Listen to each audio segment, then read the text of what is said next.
ഒന്നായൊരിഞ്ഞു നീക്കി. വൈരികൾ തിങ്ങി വരുന്നെന്റെ ചുറ്റിലും ഘോരമാർഗർജനങ്ങൾ. ഭാഗിച്ചെടുത്തെന്റെ വസ്ത്രങ്ങളെല്ലാം പാപികൾ വൈരികൾ. നാഥാവിശുദ്ധീതൻ തൂവെള്ള വസ്ത്രങ്ങൾ കനിവാർന്നു ചാർത്തേണമെന്നേ.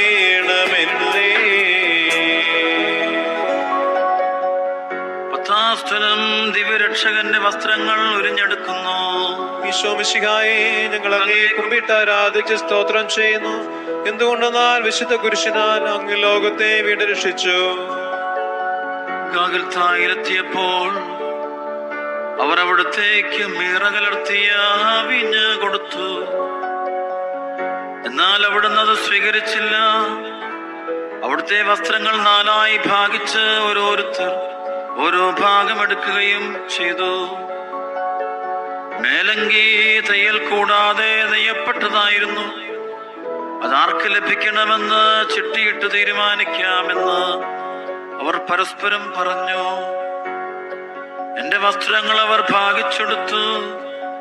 എന്റെ മേലങ്കിക്ക് വേണ്ടി അവർ ചിട്ടിയിട്ടു എന്നുള്ള തിരുവെഴുത്ത് അങ്ങനെ അന്വർത്ഥമായി. രക്തത്തിൽ ഒട്ടിപ്പിടിച്ചിരുന്ന വസ്ത്രങ്ങൾ ഉരിഞ്ഞെടുക്കപ്പെട്ടപ്പോൾ ദുസ്സഹമായ വേദന അനുഭവിച്ച മിശിഹായെ, പാപം നിറഞ്ഞ പഴയ മനുഷ്യനെ ഉരിഞ്ഞുമാറ്റി അങ്ങയെ ധരിക്കുവാനും മറ്റൊരു ക്രിസ്തുവായി ജീവിക്കുവാനും എന്നെ അനുഗ്രഹിക്കണമേ. സ്വർഗ്ഗസ്ഥനായ ഞങ്ങളുടെ പിതാവേ, അങ്ങയുടെ നാമം പൂജിതമാകണമേ. അങ്ങയുടെ രാജ്യം വരണമേ. അങ്ങയുടെ തിരുമനസ്സ് സ്വർഗ്ഗത്തിലെ പോലെ ഭൂമിയിലുമാകണമേ. അന്ന് വേണ്ടുന്ന ആഹാരം ഇന്ന് ഞങ്ങൾക്ക് തരണമേ. ഞങ്ങളോട് തെറ്റ് ചെയ്യുന്നവരോട് ഞങ്ങൾ ക്ഷമിച്ചിരിക്കുന്നത് പോലെ ഞങ്ങളുടെ തെറ്റുകൾ ഞങ്ങളോട് ക്ഷമിക്കണമേ. ഞങ്ങളെ പ്രലോഭനത്തിൽ ഉൾപ്പെടുത്തരുതേ. ദുഷ്ടാരൂപിയിൽ നിന്ന് ഞങ്ങളെ രക്ഷിച്ചു കൊള്ളണമേ. നന്മ നിറഞ്ഞ മറിയമേ, സ്വസ്തി, കർത്താവ് അങ്ങയോടുകൂടെ സ്ത്രീകൾ അങ്ങ് അനുഗ്രഹിക്കപ്പെട്ടവളാകുന്നു. അങ്ങയുടെ ഉദരത്തിൽ ഫലമായി ഈശോ അനുഗ്രഹിക്കപ്പെട്ടവനാകുന്നു.